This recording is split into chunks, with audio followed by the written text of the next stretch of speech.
Ever wondered what it takes to become a scuba instructor? Hi, I'm Simon and this is my journey.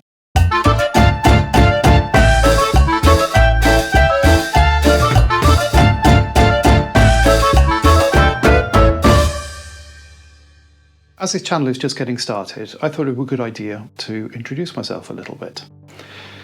I'm Simon, I'm 46 years old, I'm a diver, I'm a skipper, I'm a photographer. In my day job I work in IT.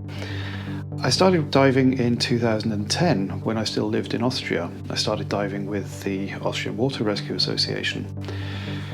Life happened around about 2012 and I stopped diving for a while. In 2023 I got back into diving and realised how much I'd actually missed it. Since then I've become a dive master and I'm now training to become an instructor.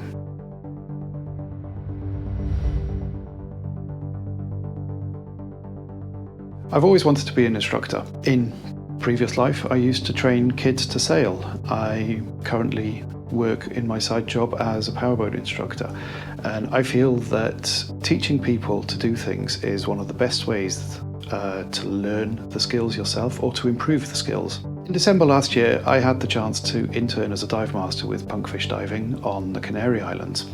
When I was there, I had the pleasure and the privilege of taking a young lady out on one of her first open water dives after she had qualified. On the second dive, we just went and did a one-to-one dive and we worked a little bit on her buoyancy. I gave her some tips how to improve it and what she could do to get a better feel under the water. The amazement in her eyes when she realised that she was just floating and not moving, that was fantastic, and that confirmed to me I want to be an instructor. So right now I've just finished my assistant instructor course. I'm on the SSI pathway. I've done the assistant instructor here in the UK, but in 4 weeks' time I'll be going out to the Canary Islands again and spending 2 weeks doing my instructor training course and then hopefully pass the instructor evaluation straight after that.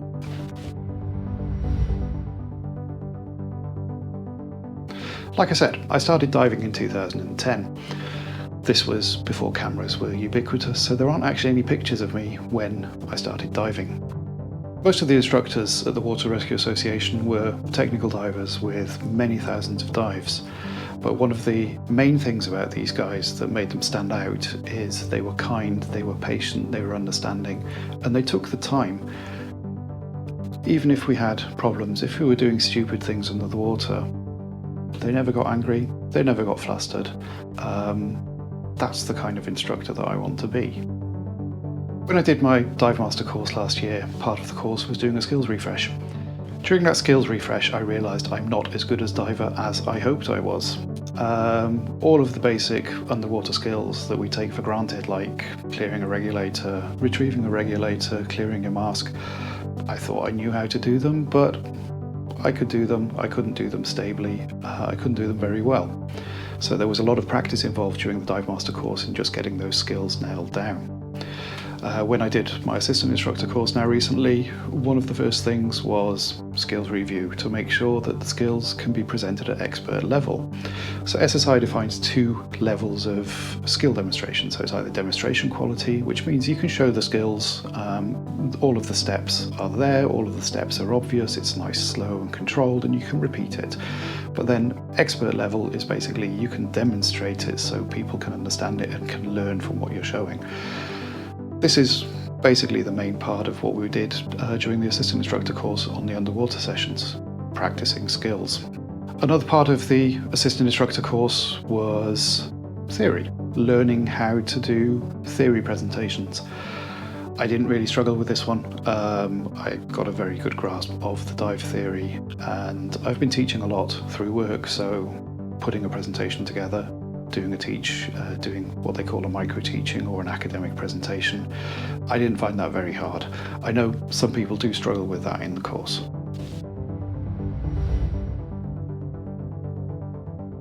Once you start down the pathway to becoming an instructor, the style of diving actually changes. You're no longer diving just for yourself, just for enjoyment. You're actually diving with other people who are looking up to you. You're responsible for them. In some cases, it might be the very first time they've ever been underwater, the first time they're breathing from a regulator, and that's magic. And the responsibility that goes with that is very, very high, but also the privilege to be able to introduce people to this underwater world that we all love is massive, and it's something I'm never going to take for granted, and it's something I'm really, really looking forward to. However, because you do have a responsibility, it means your diving has to be top notch. You have to be very, very good at what you do. You have to be able to demonstrate good diving practices at all times, but if you're explaining skills, they have to be very, very clear. One of the things I'm currently struggling with is actually slowing all movements down. And so when you're demonstrating removing a regulator, you're going to be going like this, and then you're taking it out, and then you're bringing it back, and then you're actually showing the finger that you're using on the purge button. If we do it for ourselves, it's basically take it out, put it back in, press the button, and we're done. But showing it to other people, there is a shift in how you do that. Also the same thing with theory. You might have a really, really good grasp of the theory, but teaching the theory is something slightly different. Everybody learns differently, so actually working with students in an academic environment is a skill that needs to be learned.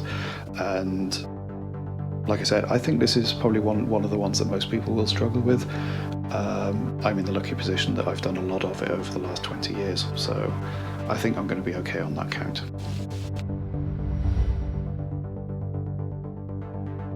One of the big changes for me is the gear that I'm using right now.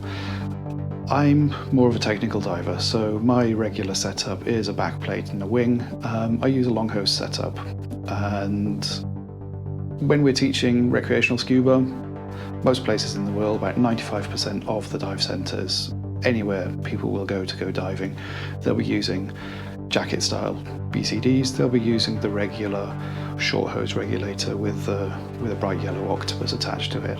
So I have had to reconfigure my kit to a recreational style right now. It was a little bit of a change, but then again, the first 60 dives that I did in my career were on a recreational setup before I switched around to the long hose, and in the future I expect that I'll be bouncing between the two. I don't think it's necessarily a bad thing being able to dive in both configurations. In the confined water and the first open water dives, you'll definitely be diving in the same configuration as your students. The students need to be able to see what you're doing, and they need to be able to reflect what you're doing with their own equipment. However, on like open water dives 3 and 4, it might be interesting to introduce a long hose setup for yourself, just to show the students there is more than just a jacket and a bright yellow octopus. In about 4 weeks' time, I fly out to the Canary Islands. I'm doing my instructor course with Punkfish and with Vero. She's the main instructor trainer there. She's a fantastic lady. She is amazing underwater. She's one of the best instructors I've had the pleasure of experiencing and working with. So I'm really, really looking forward to this course. What will be quite interesting, the course will be in English, German and Spanish. 2 languages I speak. Spanish is something I will have to learn eventually, but main bulk of the course will be in English and German, so that shouldn't be too much of a problem. I think the thing I'm going to struggle with most is getting the skills nailed down and getting the skill demonstrations up to a level that is going to be acceptable for the instructor evaluation. But I'm really, really looking forward to it, and it's going to be absolutely amazing.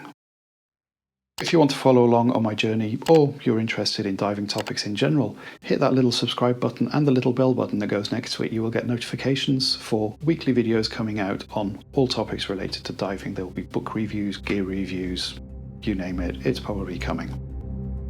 Let me know if you have any questions down in the comments section, and if you like this video, don't forget to hit the like button, but most importantly, tell your friends and share it around. Thank you very much, ladies, gentlemen, and others.